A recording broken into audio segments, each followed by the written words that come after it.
Hey guys, Shot Midget here. I'm going to be making kind of a quick video on some guns, just giving you an update on some guns. So first of all, let's go ahead and do the first gun here, which is my, in the middle. Let's go ahead and look at this. It's my, technically VFC M4. I did an update, shooting tests and everything, and I did mention I was thinking about throwing some high-speed gears in it. I had the 18 ones that were short-stroked. Go check out that video for the performance and everything, but then I said I'd, give you a short follow-up, just dry firing it, showing you, if I ever put speed gears in it. And I did. I got SHS 12-to-1s, Gen 4, has even the bevel is SHS. Now I do have a spare Classic Army bevel that is unused, and I also have a pretty worn XYT bevel. So the bevels suck on the any really Gen SHS gears. Their 4s are pretty good, but some people have just had them blow out right away. My shimming's not the best, to be honest, and it has had maybe 600 rounds to it, and it hasn't broken yet. So I run a GMP 10.8 wired Deans. Now, as far as the piston, I did switch it out from the GMP piston. I put an unknown brand metal tooth piston in there, and it is short stroked by one teeth. I have one teeth off the front of it, but the gear is not short stroked at all. And I just did that to kind of help with overspin, or not overspin, but PME. I don't even know if that would help with PME or not, to be honest. I don't know. I don't know what I was thinking when I did that, but one of the teeth is taken off for AOE because I have a sorbo pad, and I radius my gearbox as well, which there's still a micro crack, so we'll see. But I got the ZCI high torque. Here, I'll go ahead and, if I can. So I got the ZCI high torque in here. I have the VFC shell, which I did have to cut this because one of my screws stripped and got stuck in there, so I had to saw this and get it out. That was retarded. I have a SHS M100 spring in here with no spacers. Got the stock VFC cylinder piston head, which is metal. The compression is pretty good. I did lube it up with some nice lube. It's like Rainbow Lube, I think it's called, or something like that. I got on Brill Armory. Stock nozzle with the O-ring. I think it has the O-ring in it. It looked like it.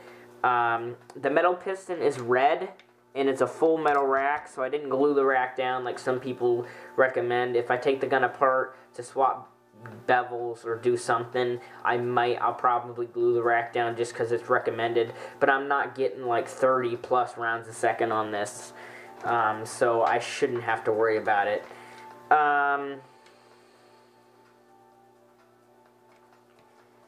Let's go ahead and just dry fire it with the lower or upper off. So if you want to see if you want to hear me talk about the externals, go see that video. It was done outside. So here we go. So the trigger response is pretty good. Do keep in mind it's not even a LiPo. It's a 2,300 milliamp GMP 10.8 to Deans. No MOSFET either. I won't be throwing a MOSFET in here until probably maybe 6 months from now. I'll buy a MOSFET off of Brill. They have $45 drop-in MOSFETs. I'll probably buy one from there in 6 months or so. And the gearbox shell I will replace whenever this cracks.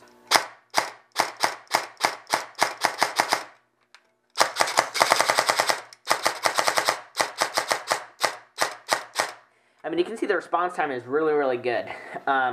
Sometimes you hear there it might not cycle, because that might be because I can't. Taking a look at this screw. This screw looks like it's almost dripping too.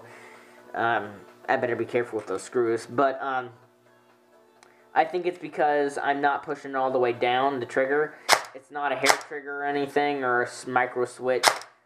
It's your standard trigger system, which you have to pull like halfway back until it actually fires.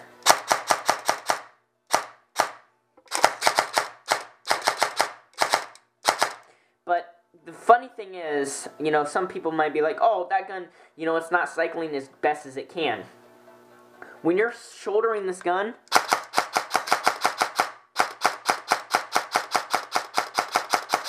that's that's literally the fastest you can pull it, unless you like put your finger in the mag well and do that kind of thing. Without a speed trigger or a short pull trigger or something like that, or even a higher voltage battery, like if you put a 14.8 on this, it would probably just be instant because of the nice high torque motor. Let's do rate of fire.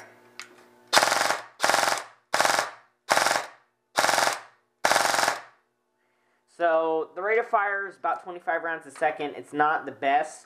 I don't really want rate of fire, to be honest, and I was thinking about getting a burst, like a burst wizard. That I've heard burst wizards help with trigger contact burnout a little bit, so I was thinking about just getting one of those. I'm not sure. I might, and just run 3-round burst on full.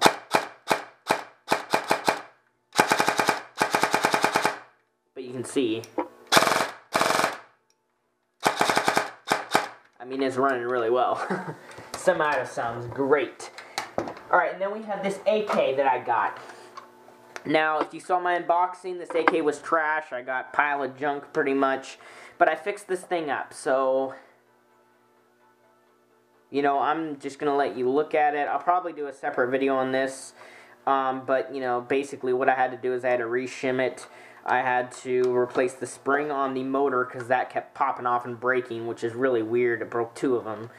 I had to re-shim it. I put the GMP piston in here that was in that old gun, the old M4 there, and put it in here. SHS 12-to-1s, Crytek M4 motor, actually one of their pretty high torquey motors. I think it's a Neo-Magnet one, like the ZCI.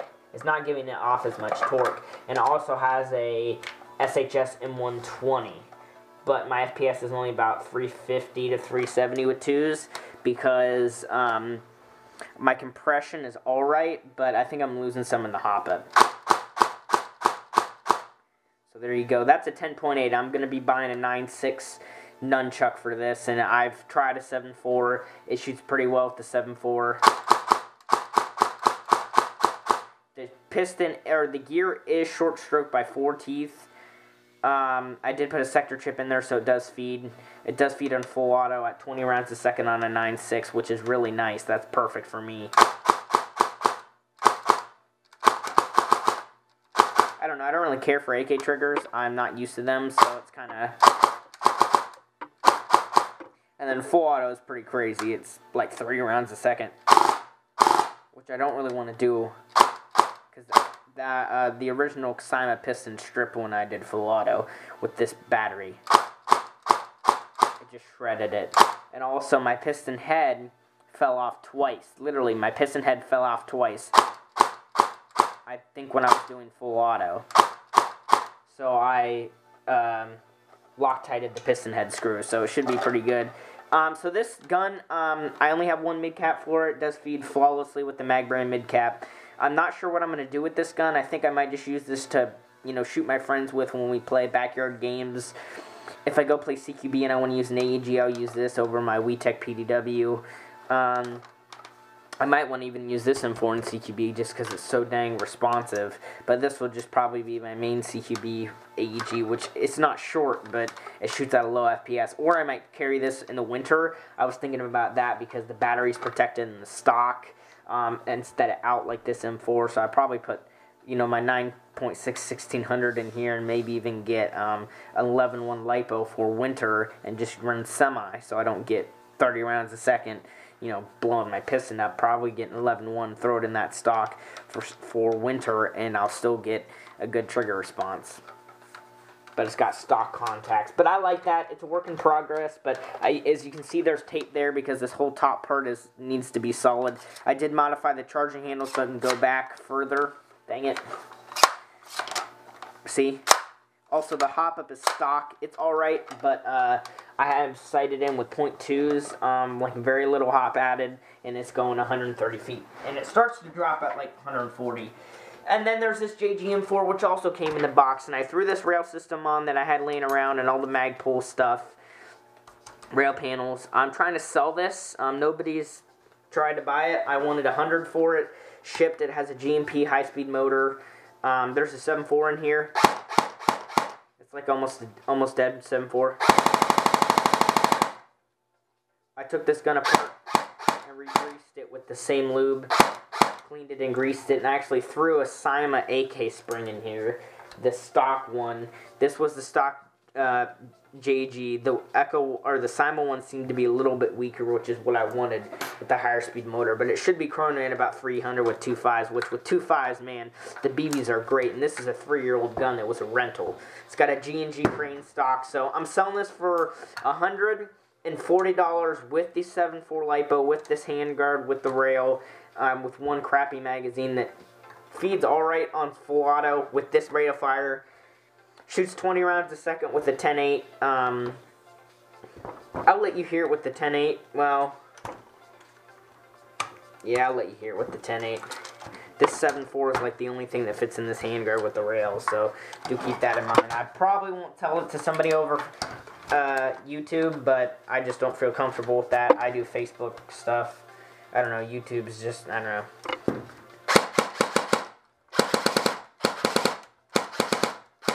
Now the GMP motors, they have like a spin up time, so the trigger response isn't the best.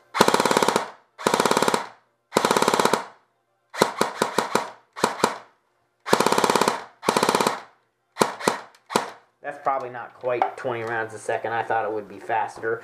The stock GMP or G&G motor JG motor right here, it's alright. It's really worn down. The actual pinion is really worn down. And I think this is what you call the JG Red. I think this is a JG Red, which is pretty much just like their stock balance thing, whatever you want to call it. I don't know what TPA it is. It might be like, I don't know, because I know they're like SHS ones, their high torques are like, they're high torques, they're more like balanced ones, are like 16 TPA, but this thing's definitely not getting the torque that that's getting. And I don't know how low the torque gets, so the torque is not very good. The response time with the 10.8 is really pretty good with this motor, but the full auto is still pretty weak. I had this VFC motor in here, and I actually gave the buyer, I'm giving the buyer an option. I will throw one of these 3 motors in here, the GMP high speed, the JG stock, or the VFC stock. Now the VFC one has a good pinion, but it makes a lot of noise. Like when you spin it, it might need shimmed. I've heard of people shimming the armature or whatever. I'm not comfortable with pulling motors apart and working on them. So if you have any questions, just ask. I'm selling this, but I'm keeping this M4 for sure. There's no way in heck you're gonna buy this for anything under $500, which it's not worth $500. I'd say the gun right here as it sits with this battery on here, it's got to be worth $400. It's got to be. The gearbox is worth like $150 alone with the motor. So stay tuned for more video, guys. If you have any questions, just ask. Next time I go play airsoft, I don't know when it'll be. My brother's coming back from college in like 2 weeks, and school has just been busy because I'm a junior and a junior, junior at my school in high school. Not junior in college, but junior in high school at my high school is really, really hard. It's the hardest year for the most part. So, it's been hard school-wise, but also just living-wise. So, yeah. If you have any questions, just ask. I don't think I have anything else to say. I'm going to be keeping the AK.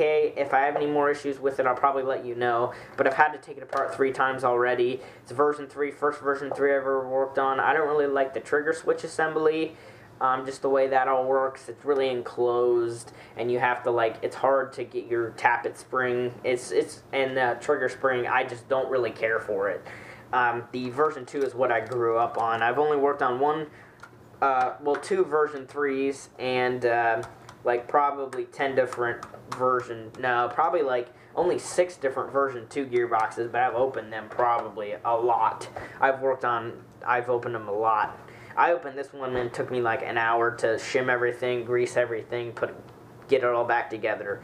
An hour total. So, if you have any questions, again, just ask, and sorry for the lengthy video. I try to make these short, but then I just keep on talking. So, see you guys later.